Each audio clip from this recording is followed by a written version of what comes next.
Yo, what's going on, everybody? It is Thursday evening, October 30th, Halloween tomorrow. Anybody gonna get dressed up? I used to like Halloween, man, when my kids were little. I'm not doing anything. All right, so the market was down today. Flows are where they are. I talked about this yesterday, and I basically was preparing for this over the last couple of weeks when I was talking about if leading flows drop below last year, that to me, that's the signal that you got to be defensive. And we had that happened yesterday, or actually it happened on Tuesday, yesterday's daily treasury statement. Yesterday, the flows improved slightly, but was still down about $4 billion. It's not so much the nominal level. It is actually, but I mean, what I like to look at the trend, like where's it going?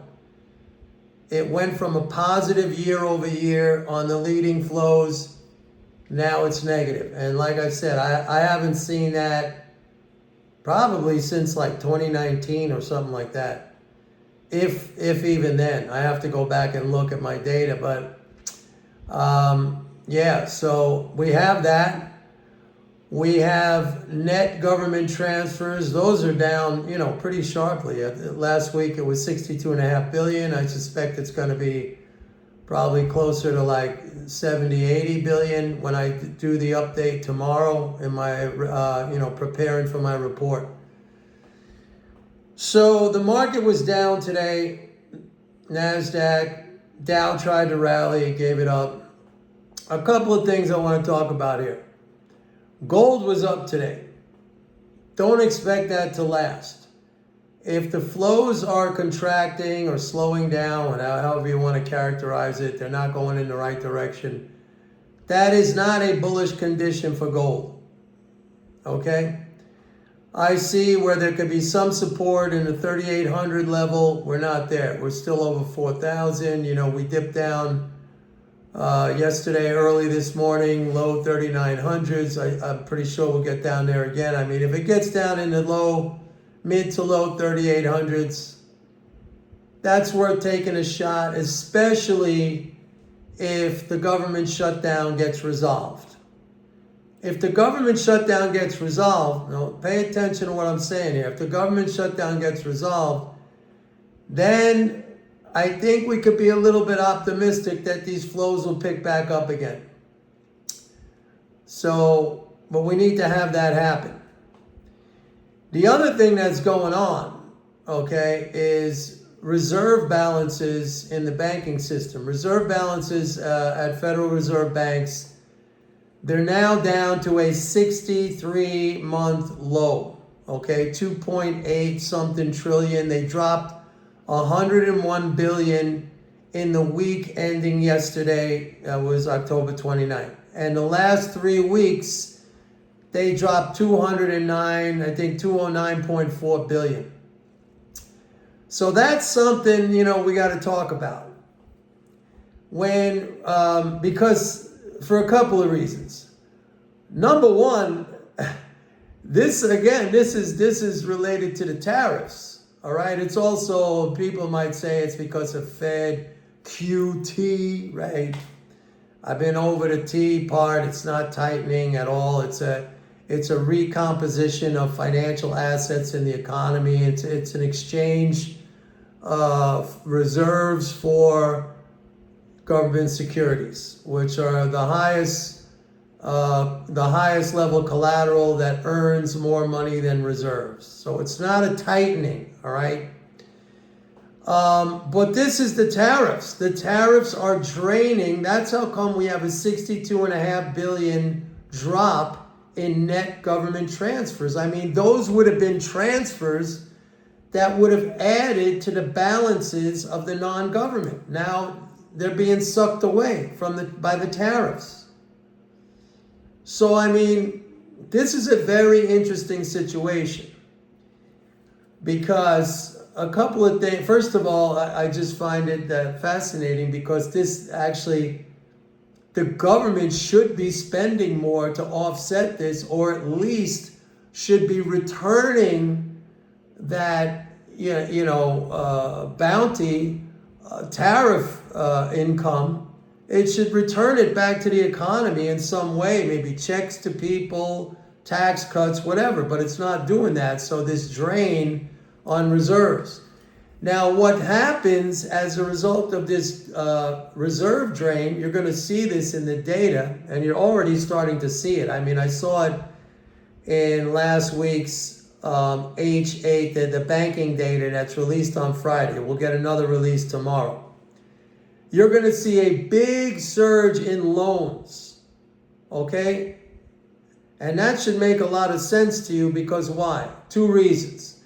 Number one, as cash balances of the non-government go down, people tend to tap into credit to make up for the fact that they have lower cash balances, right? Especially businesses. You got to keep paying payroll. You got to have inventory. You got to run your business. You got to pay rents, stuff like that, right?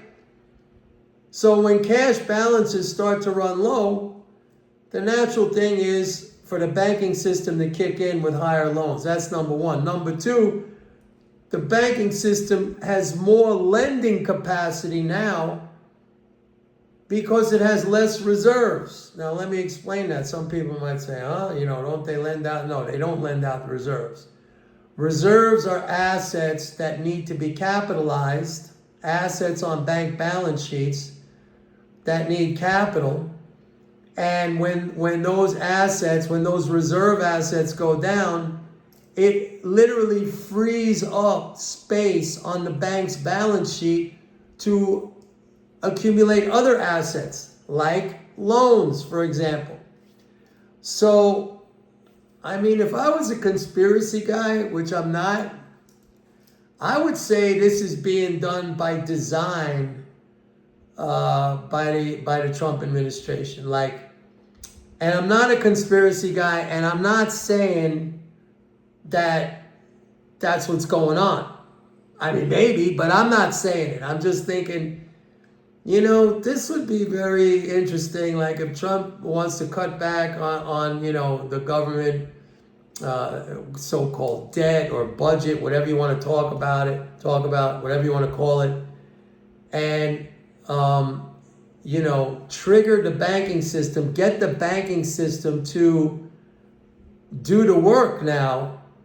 One way would be to lower the amount of reserves in the system, creating one demand for credit, right? Because of what I just talked about, that you don't have as much cash in your account.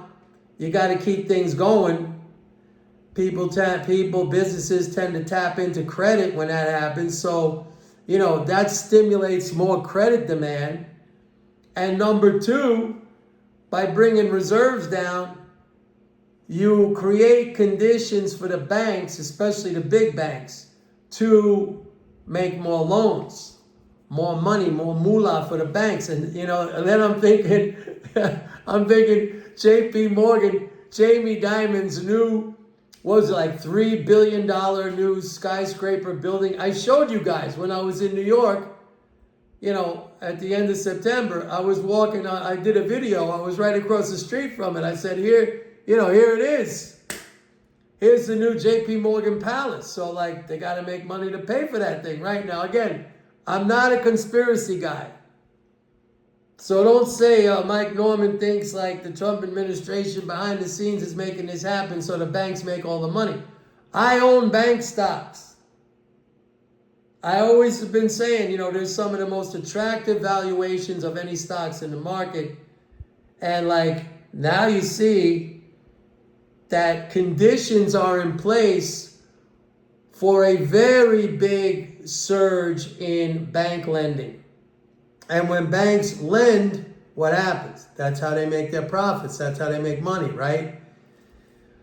The bad part about this is that when you take away, that high-powered money, not credit, but the government's money, reserve balances, cash, dollars, when you reduce that and you force the non-government to tap into credit, what happens?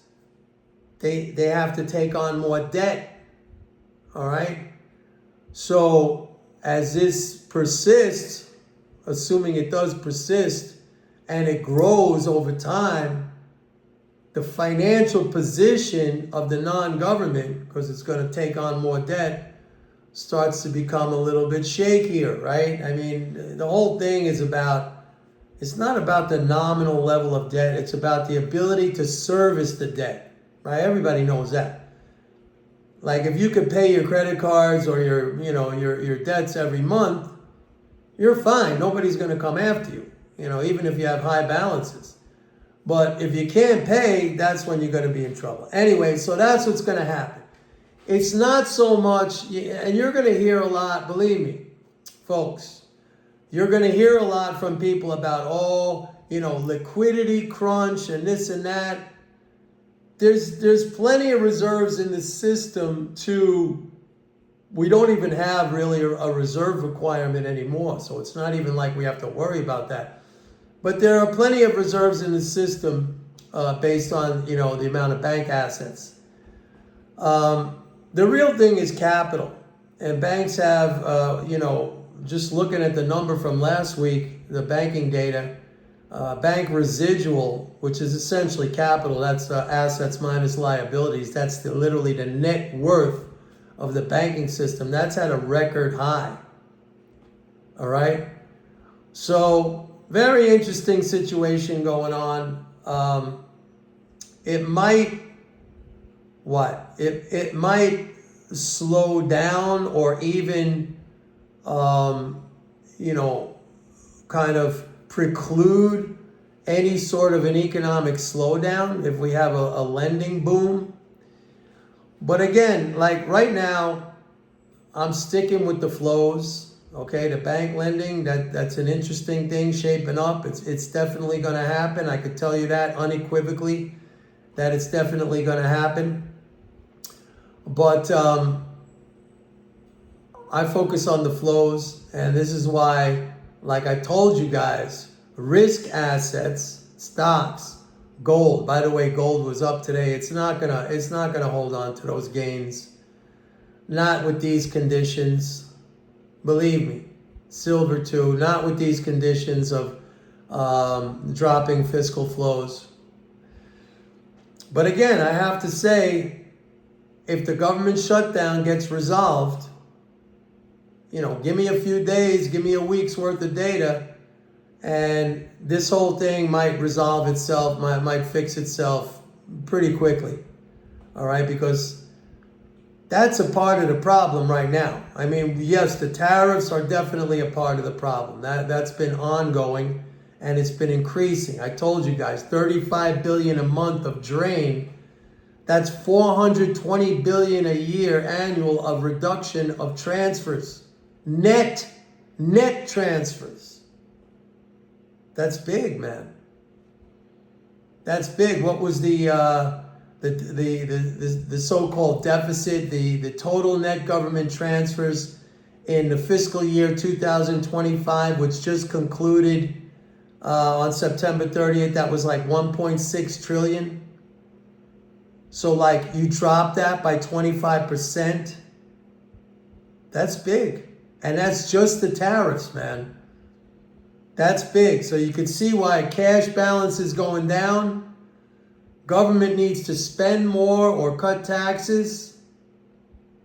But if that doesn't happen, the banks are going to kick in. And again, if I was a conspiracy guy, I would say this is by design. And maybe it is. I'm just not a conspiracy guy. I don't know. So, right now, you got to be a little bit on the defensive, I think, because of what we're seeing with the flows. And hopefully they get this freaking government shutdown resolved soon. We got the end of the SNAP payments, the food stamps, that's ending on Saturday. Tomorrow is the last day. That's a 106 billion annual program. Not that it's going to last for a year to shut. I don't know. There doesn't seem to be a lot of, or any real political movement going on towards resolving the shutdown. I mean, both sides have really dug in, and so it might last for a while longer.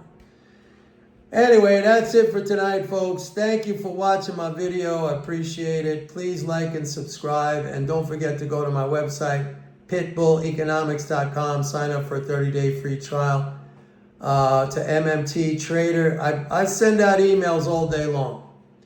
I send out emails with data, with explanations, with observations that I make, with commentary on whatever, headlines, news, events, lots of things. It gives you insight.